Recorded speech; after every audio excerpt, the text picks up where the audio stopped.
प्राचीन काल की बात है। रामगढ़ नामक एक संपन्न राज्य में एक न्यायप्रिय राजा राज्य करता था। राजा के महल में एक अत्यंत विशाल और मनमोहक बगीचा था। उस बाग में दुनिया भर के दुर्लभ पेड़ पौधे और मीठे फलों के वृक्ष थे। लेकिन उस बगीचे की सबसे बड़ी विशेषता थी सोने के सेब देने वाला एक अद्भुत पेड़। राजा को वह पेड़ प्राणों से प्यारा था, इसलिए उसकी सुरक्षा के लिए दिन रात कड़े पहरे लगाए गए थे। एक दिन सुबह जब माली ने सेबों की गिनती की तो वह दंग रह गया। पेड़ से एक सोने का सेब गायब था। जब यह खबर राजा तक पहुंची तो पूरे राज्य में खलबली मच गई। राजा ने तुरंत घोषणा की कि जो भी इस चोर को पकड़ कर लाएगा उसे मुंह मांगा इनाम दिया जाएगा। राजा के 3 बेटे थे। सबसे बड़े राजकुमार ने गर्व से कहा कि वह चोर को पकड़ लेगा। पहली रात वह बाग में पहरा देने बैठा, लेकिन आधी रात बीतते ही उसे ऐसी गहरी नींद आई कि उसे होश ही नहीं रहा। सुबह उठा तो एक और सेब गायब था। दूसरी रात महले राजकुमार ने मोर्चा संभाला, लेकिन उसका हश्र भी बड़े भाई जैसा ही हुआ। अब बारी सबसे छोटे राजकुमार की थी। राजा उसे अक्सर नासमझ समझते थे, इसलिए उन्होंने उसे अनुमति देने से मना कर दिया। लेकिन छोटे राजकुमार के बार बार विनती करने पर राजा मान गए। उस रात राजकुमार ने ठान लिया था कि वह अपनी आंखें झपकने भी नहीं देगा। आधी रात को उसने देखा कि आकाश से एक सुनहरी रोशनी आ रही है। एक सुंदर सोने की चिड़िया उड़ती हुई आई और उसने एक सेब तोड़ लिया। राजकुमार ने तुरंत निशाना साधा, लेकिन चिड़िया फुर्ती से उड़ गई। हालांकि राजकुमार के तीर से उसका एक सोने का पंख टूटकर गिर गया। जब राजा ने वह सोने का पंख देखा तो उनकी आंखें फटी की फटी रह गईं। उन्होंने आदेश दिया कि मुझे वह चिड़िया जीवित चाहिए। सबसे पहले बड़ा राजकुमार उसकी खोज में निकला। रास्ते में उसे एक लोमड़ी मिली, जिसने उसे सही रास्ता बताया और चेतावनी दी कि शाम को एक गांव में 2 सराय मिलेंगी, एक बहुत सजी धजी और दूसरी पुरानी टूटी फूटी। लोमड़ी ने कहा कि वह सुंदर सराय में न जाए, लेकिन बड़े राजकुमार ने लोमड़ी का मजाक उड़ाया और सुंदर सराय के नाच गाने में ऐसा खोया कि अपना लक्ष्य ही भूल गया।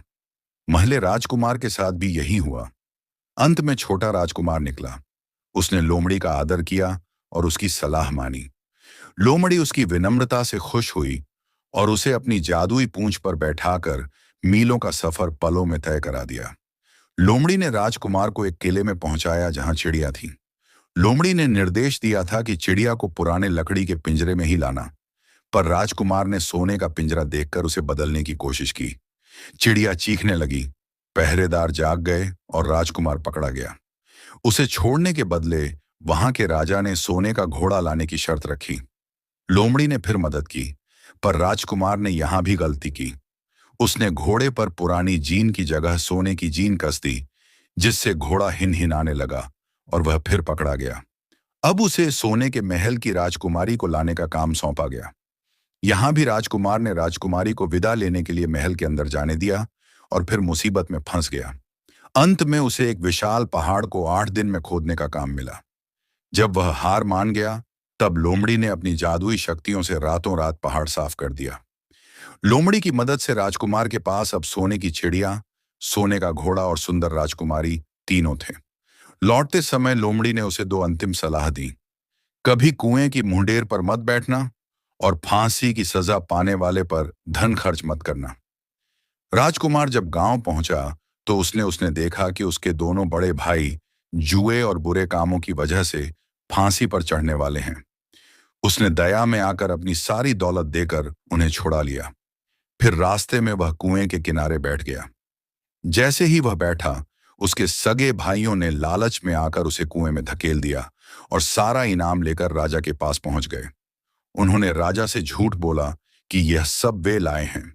महल में खुशी का माहौल था, लेकिन राजकुमारी उदास थी। चिड़िया ने गाना बंद कर दिया था और घोड़े ने घास खाना छोड़ दिया था। इधर कुएं में गिरे राजकुमार को लोमड़ी ने फिर से बचाया। राजकुमार भेष बदलकर महल पहुंचा। जैसे ही उसने कदम रखा, चिड़िया चहकने लगी, घोड़ा नाचने लगा और राजकुमारी खिल उठी। राजा को सच्चाई समझ आ गई। उन्होंने धोखेबाज बड़े राजकुमारों को राज्य से बाहर निकाल दिया और छोटे राजकुमार का विवाह राजकुमारी से करा दिया। अंत में राजकुमार उस लोमड़ी को ढूंढने जंगल गया।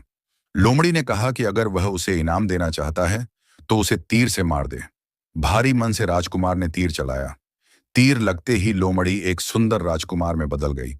वह राजकुमार उसी राजकुमारी का भाई था जिसे एक जादूगर ने शाप देकर लोमड़ी बना दिया था।